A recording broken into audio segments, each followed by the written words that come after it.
Hello everyone, I'm Rong, PhD student in the Music Technology Group, Universidad Pompeu Fabra of Barcelona, and I'm the third author of this paper, Timber Analysis of Music Audio Signals with Convolutional Neural Networks.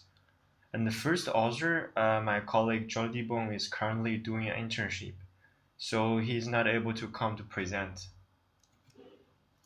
So our goal is to discover novel deep learning architectures which can efficiently learn timbre representations. But beforehand, my colleague has designed the efficient convolutional neural network to model temporal features, such as tempo and rhythm. So here is this reference.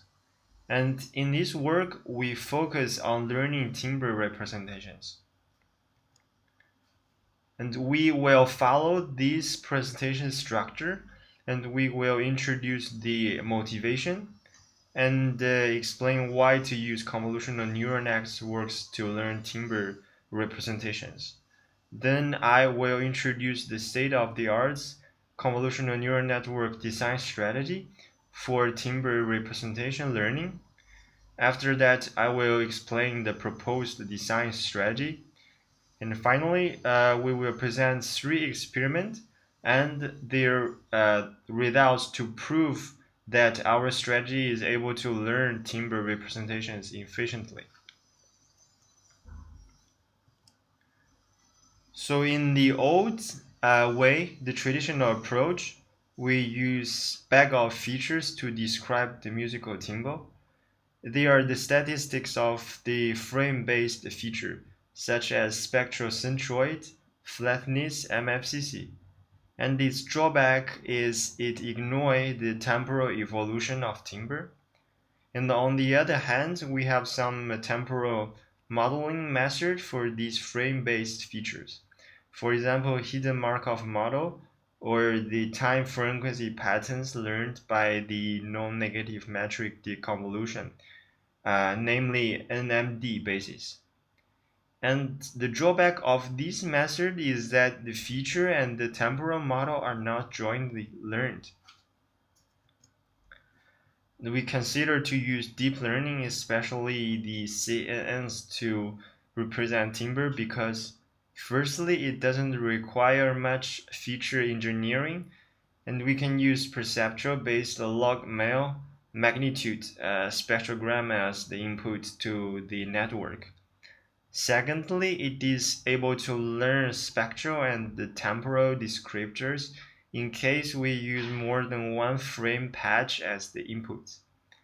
Besides, the CNN provides additional benefits such as it is able to learn spectral temporal features. It can exploit invariance such as time or frequency invariance in the male spectrogram by sharing parameters. So here is the state of the art. As we have decided to use CNNs as the timbre representation learning method, now we take a look at its state of the art. We have identified 2 general trends in designing CNN architectures, especially designing the CNN future shape.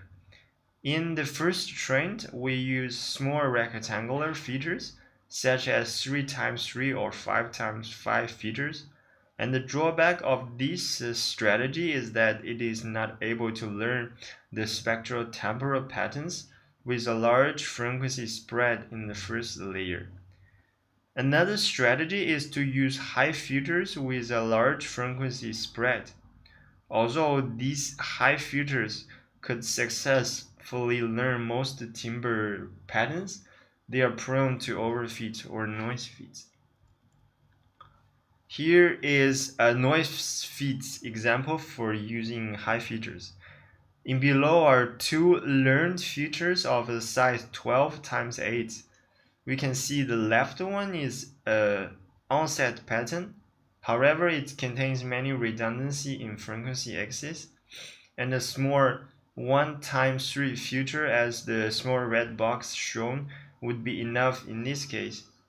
And the right one learned a harmonic pattern but with many redundancy in the temporal axis.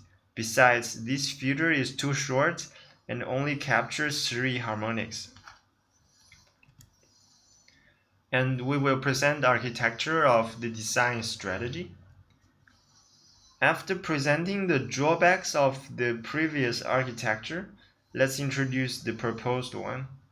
Firstly, we take a look at the timber definition. And in the literature, the timbre is defined by what is not a set of auditory attributes of sound event in addition to pitch, loudness, duration, and the spatial position, which means here the timbre is invariant to these attributes. Accordingly, we can design CAN architecture to capture these invariants. We firstly argue that to convolve over the frequency axis of a male spectrogram will learn pitch-independent timbre representations. And by doing max pooling over the frequency axis, we will eliminate the frequency resolution of the feature map. And we use L2 norm regularization to normalize the filter weights into low energy, and this will achieve loudness invariance. And to achieve a fixed duration and the duration invariance, we use M times N filter to learn representations. And finally, we use mono-aura down mixed inputs to remove the spatial traits. And the first core element in our design strategy is to use musical domain knowledge to design the filter shapes. Here is an example to use different filter shapes to capture phoneme patterns. The second core element in our strategy is to use different filter shapes in the first layer. This can also be clarified by using this example. We use different filter shapes in the first layer to capture different timbre characteristics. And this is the experiment. We assess the proposed design strategy by conducting 3 timbre modeling experiments. By doing this experiment, we will prove that our shallow network architecture with multi-filter shapes in the first layer can be very expressive. So here are the common configuration used in the 3 experiments. So we take the mono-aura log male magnitude spectrogram as the input. We will use the exponential linear units, namely ELUs, as the activation function, and we will use the L2 norm of the weights as the regularization, and for the loss function we use the cross entropy. And the goal of the first experiment is to classify the Beijing opera singing phoneme excerpt into 32 phoneme classes. As we can see, this is a small dataset problem. Only 2-hour audio are used as training, validation, and test set. It contains 2 row types. We can understand this concept as 2 different speakers. So we need to divide this dataset into 2 parts, one for each row type. And this will further reduce the amount of the training set. And we use a single layer architecture where the only CNN layer contains 6 different filter shapes to capture different phoneme patterns. And finally, we do max pooling over frequency axis.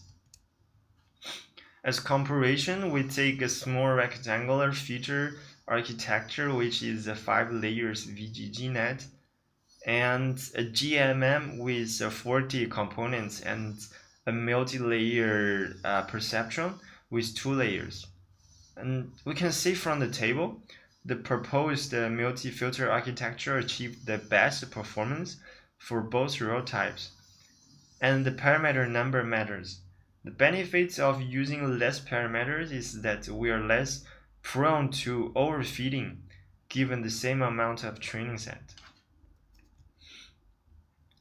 And the goal of the second experiment is to recognize the predominant music instrument. And the dataset Eramus contains more than 6,000 samples. Each sample is labeled with only one instrument. The sample in the test sets have multiple labels. We experiment two different architectures.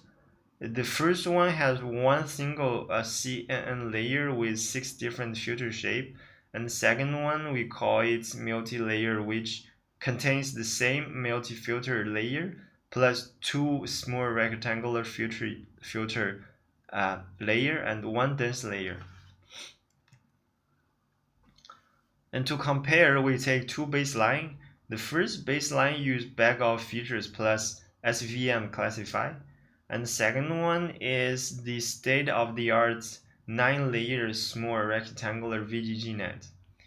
And we use two types of evaluation metrics, and the Miko metric takes into account of the class sample supports, and we see for this metric the proposed method performed almost equally to the state-of-the-art hand method, however with only half of the parameters, which means the proposed architecture is as powerful as the state-of-the-art and much less prone to overfitting.